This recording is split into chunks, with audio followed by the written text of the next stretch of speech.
Hello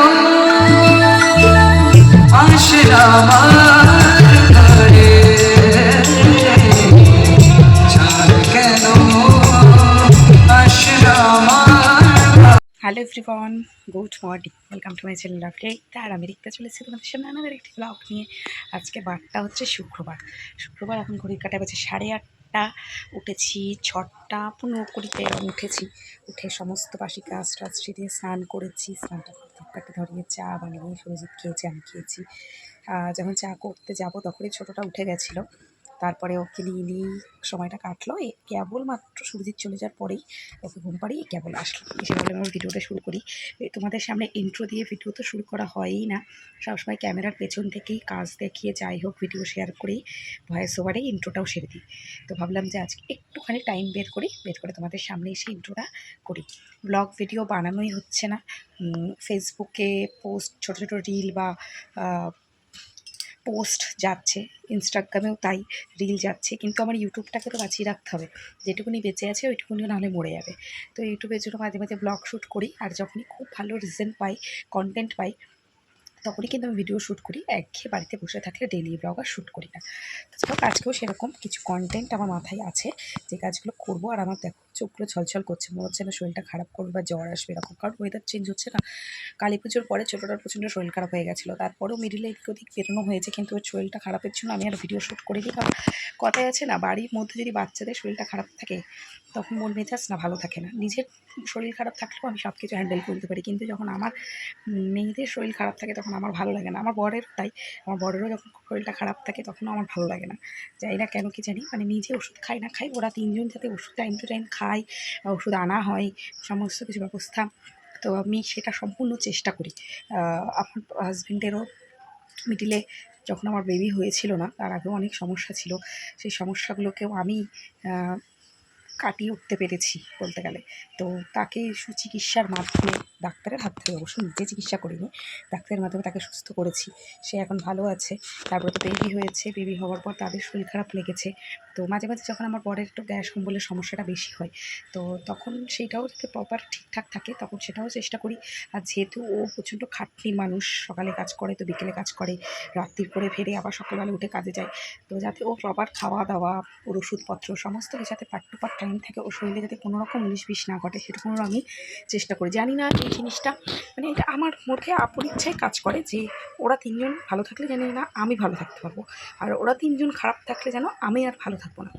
তবে এটা শুধু এই তিনজনে তো সীমাবদ্ধ না, মেনশন করতে গেলে আরও কিছু মানুষ আছে যাদেরটা একটু ভাবি, যেমন আমার বাবা মা ভাই, ওরা তিনজনও আছে আমাদের এই, মানে আমার কাছে এই তিনজনের পরে যদি আরও তিনজন হয়ে থাকে সেটা আমার মা বাবা ভাই।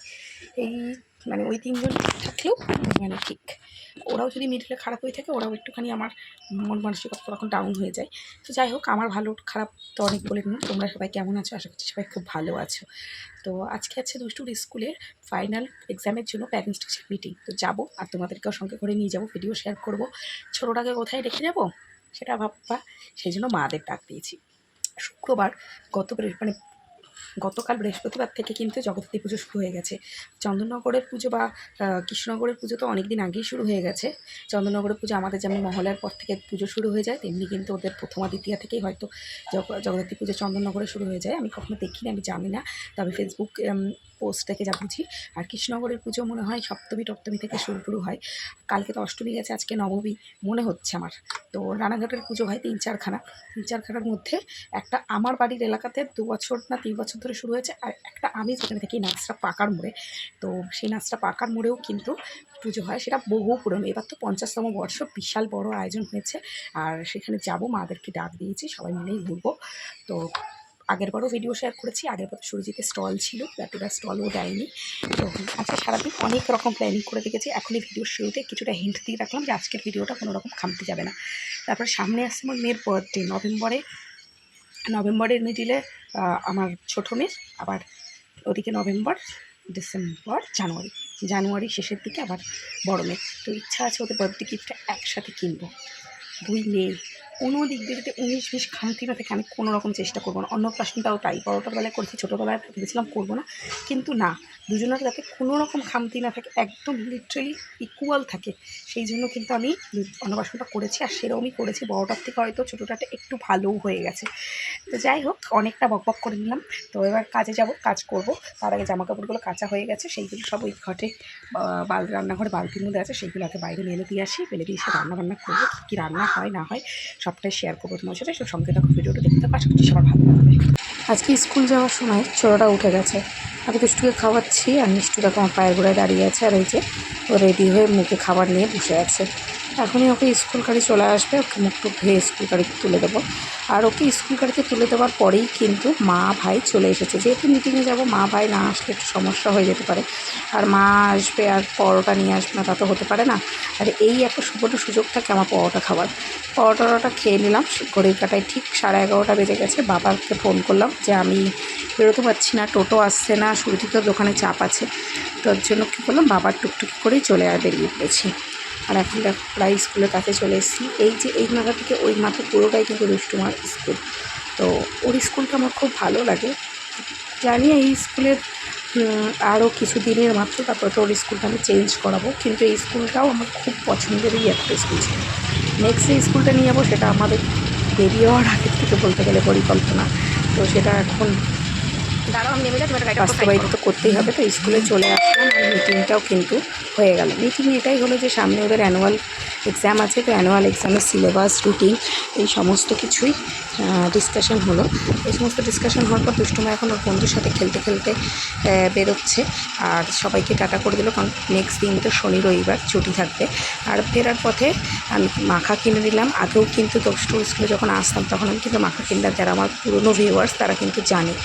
তো দেখো এখন এখান থেকে আলু কাবলি, নিমকি মাখা এগুলো কিনে টেনে নিয়ে চলে এসেছি বাড়িতে।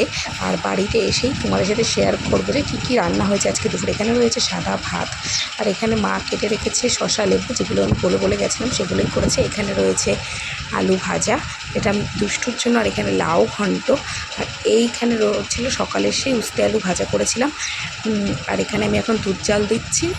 আর এই যে ককের মাংস, দারুণ দারুণ টেস্ট হয়েছিল। কালার দেখেই বুঝতে পারছো যে কতটা টেস্টি হয়েছিল। অবশ্য ককের মাংস এমনিই টেস্ট হয়, আর রান্নাটাও আরও সুন্দর করেছিল মা, তার জন্য ভীষণ সুন্দর হয়েছিল। আমরা তো ভীষণ মজা করে খেয়েছিলাম। একটু সেদ্ধটা কম হচ্ছিল, মা ঠিক আইডিয়া করে উঠতে পারিনি, কিন্তু খেতে দারুণ লাগছিলো, আমরা খেতে পেরেছি। সন্ধেবেলায় তোমাদের সাথে আবার দেখা হচ্ছে। সবাইকে নিয়ে আছি গুড ইভিনিং। আমি আর দুষ্টু আর সুরজিৎ মিলে একটু বেরিয়ে পড়েছি বাজারে যাওয়ার উদ্দেশ্যে। টাইটেল থাম্বনেল দেখে বুঝতেই পারছো যে কী কী আজকে আমরা করেছি। তো সেইটার জন্যই ভাবলাম যে বেরিয়েছিলাম। তো সেই ফাঁকেই ভাবলাম একটা ঠাকুর হয়েছে রক্তলা কলোনির দিকে, সেই ঠাকুরটা একবার দেখে নিই। আর দুষ্টু তো এই সমস্ত মেলাঘাট ঘুরতে ভালোবাসে, কারণ মেলাঘাটে গেলে ও জাম্পিং চড়তে পারবে, ও আইসক্রিম খেতে পারবে। তো মেলাটা ঘুরছিলাম, মেলাটা একটু ফাঁকা ফাঁকাই ছিল, যাই হোক কোনো অসুবিধা হয়নি। ঠাকুরটা দেখলাম, আর টেস্ট শো হচ্ছিল সামনে, সম্বর্ধনা অনুষ্ঠান, তার জন্য কিন্তু ঠাকুরটাকে দেখতে আমার খুব একটা কষ্ট হচ্ছিলো। সুরজিৎ তো কাছ অবধি যেতেও পারিনি, আমি যাও বা একটুখানি যেতে পেরেছি। তো দুপাশ দিয়ে রাস্তার ভালোই দোকানপাট বসেছে। আর দুষ্টু কিন্তু সেই অ্যাজ ইউজুয়াল আইসক্রিম কিন্তু খেয়েছে। ঠাকুরটা দেখে নিলাম, ঠাকুরটা দেখতেই পারলে অনেকটা দূরে ছিল, এর জন্য তোমার সাথে ভালো করে শেয়ার করতে পারিনি। দুষ্টুমা আইসক্রিম খেয়ে নিল, আইসক্রিম খেয়ে নিয়ে আমরা বেরিয়ে পড়েছি আমাদের। তো আমরা এখন এসেছি রানাঘাট পৌরসভার সামনে ধীরা জুয়েলার্সে। রানী জুয়েলার্সে তো মেয়ের অন্নপ্রাশনের গিফট কিনেছিলাম, সেই ভিডিও তো তোমরা দেখেছো। কিন্তু ধীরা জুয়েলার্সে এসে সামনে আসছে নভেম্বরে আমার ছোটো মেয়ে, আর জানুয়ারিতে আমার বড়ো মেয়ের বার্থডে। তো ভাবলাম দুজনের জন্য সেম জিনিস কিনবো, যেটা ওদের খুবই প্রয়োজনীয় গুরুত্বপূর্ণ জিনিস। তো সেই জন্য ধীরা জুয়েলার্সে চলে এসেছি, যে এই জায়গাটা কেমন একটু এক্সিবিটও হয়ে যাবে, আর জিনিসটাও আমার কেনা হয়ে যাবে। যেখানেই যাই না কেন সোনার দাম ভাও যা থাকবে তাই কিন্তু কিনতে হবে। তো অনেকক্ষণ বসে থাকার পর কাউন্টার ফাঁকা হলো, দিয়ে আমরা আমাদের মডেলটা যেটা জিনিসটা নেবো সেটা পছন্দ করলাম, দিয়ে আবার আমরা বসে থাকলাম বিলিং কাউন্টারে, কখন থেকে ডাক আসবে তখন আমরা বিল করব। তো ফাইনালি বসে থাকতে থাকতে বিলিং কাউন্টারে বিল হয়ে গেল। আর এখন কিন্তু প্যাকেজিং চলছেও, দেখতে পাচ্ছ দুটো বক্স, 2 মেয়ের। তো দুজনের জন্য দুটো জিনিস নিয়ে নিয়েছি। কী জিনিস নিয়েছি সেটা যখন বার্থডে আসবে আমি কিন্তু তখনই সেই জিনিসটা সেই ব্লগে অ্যাড করবো বলে আর এই ব্লগে দেখালাম না, বাট দুজনের জন্য দুটো সোনার জিনিস নিয়েছি। তো কারণ এই সোনার দাম যেভাবে বাড়ছে, 2 মেয়ে সোনাই কিন্তু তাদের ভবিষ্যৎ।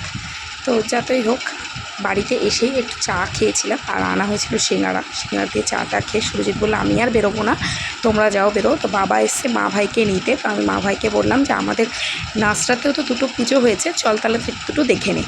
তো সেই জন্য সুরজিৎ বাড়িতে রয়েছে, আমি বড় মেয়ে ছোটো মেয়ে মা ভাই সবাই মিলে চলে এসেছি নাচটা শীতলাতলা মাঠে ঠাকুরটা দেখতে। ঠাকুরটা দেখে মনে হচ্ছে না এখনও দুর্গা পুজোর কোনো একটা ভাইব বা চন্দননগর কৃষ্ণনগরের মতন ভাইব দিচ্ছে। ঠাকুরটা সত্যিই খুব অসাধারণ হয়েছে, ভাবতে পারিনি যে আমাদের মতন এরকম এলাকাতে, রানাঘাটের মতন এলাকাতে এরকম পুজো। রানাঘাটে মোটামুটি 8-9খানা তো পুজো হয়, বড় বড় পুজো, যেটা একটা বাংলাপাড়াতে হয়েছে, যেটা সুরজিৎ সাথে গিয়ে একটা দেখলাম, এখন একটা দেখছি। আবার পরে আমি এখন একটা যে মেলাতে এসেছি আমাদের রানাঘাট পাকার পরে আমরা সবাই, তো সেটা তো 50তম বর্ষ, সেখানেও একটা পুজো হয়েছে। দুষ্টুমারি স্কুলে যখন যাচ্ছিলাম তখনও ওই কুপার সেলগেটের কাছে, তখন ওখানেও দুটো পুজো হয়েছে। তো জগদ্ধাত্রী পুজো রানাঘাটে অনেক হয়, যে যারা কৃষ্ণনগর যেতে পারছে না বা চন্দননগর যেতে পারছে, রানাঘাটবাসীরা মন খারাপ করে লাভ নেই, রানাঘাটের পুজোগুলো তোমরা ঘুরতে পারো, খুবই সুন্দর। এখন চলে এসেছি বাণী সংঘ মাঠে, যেটা জগদ্ধাত্রী পুজো উপলক্ষে 7 দিন মেলা বসে। তো আমার না মন খারাপ হয় না যে আমি কেন চন্দননগর কৃষ্ণনগর যেতে পারি না। হ্যাঁ, বুড়িমাকে দেখার খুব ইচ্ছা আছে, বাট চন্দননগরে খুব একটা ইচ্ছা নেই। তো যদি কপালে থাকে একদিন আমরা অবশ্যই বুড়িমাকে দেখতে পারবো, কিন্তু আমার রানাঘাটের এই মেলা ঘুরেই ঠাকুর দেখেই আমার মন পুষিয়ে যায়, তো আমার হয় না। তো এই দেখে নিলাম, দেখানোর পর যেই মেলাটা এখন দেখছে, যে লাইটিংগুলো দেখছো, এইবার লাস্ট ফিনিশিং কিন্তু আমি ঠাকুর দেখিয়ে মেলার ভিডিওটা শেষ করবো। কারণ ঠাকুরটা এক সাইডে হয়, মেলার স্টেজটা এক সাইডে হয়, মেলাটা এক সাইডে হয়, লাইটিং সারা এরিয়া জুড়ে থাকে। তো দেখো এই যে ঠাকুরটা দেখেছো, এই মাথা থেকে ও মাথা কত সুন্দর অ্যান্ড ইউনিক করেছে। এবার আমরা সবাই ক্লাবের 50তম বর্ষ। তো ব্যাস ঠাকুর দেখে নিলাম, আর ঠাকুর দেখে এখন ভাবলাম একটু গান শুনে নিই। চলো তোমরা একটু গান শোনো।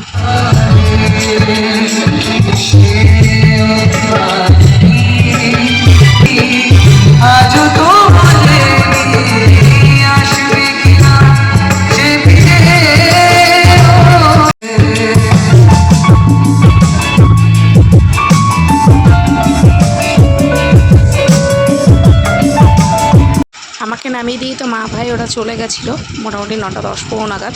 তারপর তো ভিডিওটা শেষ করা হয়নি, দুষ্টুকে পড়িয়েছিলাম, পড়ানোর পর এখন ভাত খেতে বসেছি, আর ভাত খেতে বসে ভিডিও শেষ করার কথা মনে হলো। তো আজকের ব্লগটা এই পর্যন্তই, দেখা হবে নেক্সট দিন নতুন একটি ধামাকাদার ব্লগের সাথে। সবাই ওয়েট করে থেকো, আমি আসছি খুব শীঘ্রই। Bye bye.